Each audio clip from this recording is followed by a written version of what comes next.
നമുക്ക് എല്ലാവർക്കും multi tasking ഒരുപാട് ഇഷ്ടമാണ്. എനിക്കാണെങ്കിൽ എന്താ പറയുക, ഇൻട്രസ്റ്റിംഗ് ആയിട്ടുള്ള ഷെർലക് ഹോംസ് പോലത്തെ ബുക്കൊക്കെ വായിക്കാൻ ഒരുപാട് ഇഷ്ടമാണ്. അതുകൊണ്ടാണ് ഈ ബുക്കൊക്കെ അവിടെ വെച്ചെങ്കിലും ഇത്തരം സാഹചര്യങ്ങളിൽ നമ്മൾ ഒരുപാട് പണികൾ, വീട്ടമ്മമാർ കറി അടുപ്പിലിടുന്നു, കറി അടുപ്പിലിട്ട് അടുത്തത് അരി വെള്ളത്തിലിട്ട് ചൂടാക്കുന്നു, ഇത്തരം ഭക്ഷണങ്ങൾ കട്ട് ചെയ്യുന്നു, മീൻ കട്ട് ചെയ്യുന്നു. ഇത്തരം സാഹചര്യങ്ങളിൽ സംഭവിക്കാവുന്ന ഒരു കോമൺ ഇഞ്ചുറിയാണ് ഫിംഗർ ടിപ്പ് ഇഞ്ചുറീസ്.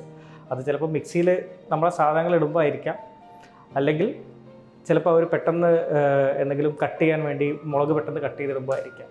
ഇത്തരം കട്ട് ചെയ്ത് കഴിഞ്ഞാൽ എന്താ സംഭവിക്കുക? അപ്പം വിരൽ പൂർണ്ണമായി കട്ടായാൽ എന്താ സംഭവിക്കുക, അല്ലെങ്കിൽ പാർഷ്യലി കട്ടായാൽ എന്താണ് സംഭവിക്കുക എന്നുള്ളത്. ഇതേപോലെ സംഭവിക്കാവുന്ന വേറൊരു കോമൺ ആയിട്ട് വരണം പെട്ടെന്ന് പൊള്ളിപ്പോകാന്നുള്ള. അടുപ്പത്ത് എന്തെങ്കിലും നമ്മൾ കത്തിക്കുന്ന സമയത്ത് പെട്ടെന്ന് കൈ പൊള്ളാനും സാധ്യതയുണ്ട്. ഇതിനെല്ലാം ഒരുപാട് ട്രീറ്റ്മെൻറ്റ് ഓപ്ഷൻസ് നമുക്കുണ്ട്. വിരൽ പൂർണ്ണമായും തിരിച്ച് കിട്ടാവുന്ന, അവർക്ക് ഫങ്ഷനലി എല്ലാ കാര്യങ്ങളും ചെയ്യാൻ പറ്റുന്ന രീതിയിൽ ഒരുപാട് സർജിക്കൽ ഓപ്ഷൻസ് ഇതിന് ഉണ്ട്. അപ്പോൾ ഒരിക്കലും വിരൽ കട്ടായി പോയി എന്ന് വിചാരിച്ചിട്ട് ചികിത്സകളില്ല, ഇനി വിരൽ തിരിച്ച് കിട്ടില്ല എന്ന് വിചാരിച്ച് ആരും ടെൻഷൻ അടിക്കേണ്ട ആവശ്യമില്ല. തീർച്ചയായും ഒരു ഹാൻഡ് സർജനെ കൺസൾട്ട് ചെയ്ത് നിങ്ങൾക്ക് പൂർണ്ണമായ ചികിത്സ നേടാവുന്നതാണ്.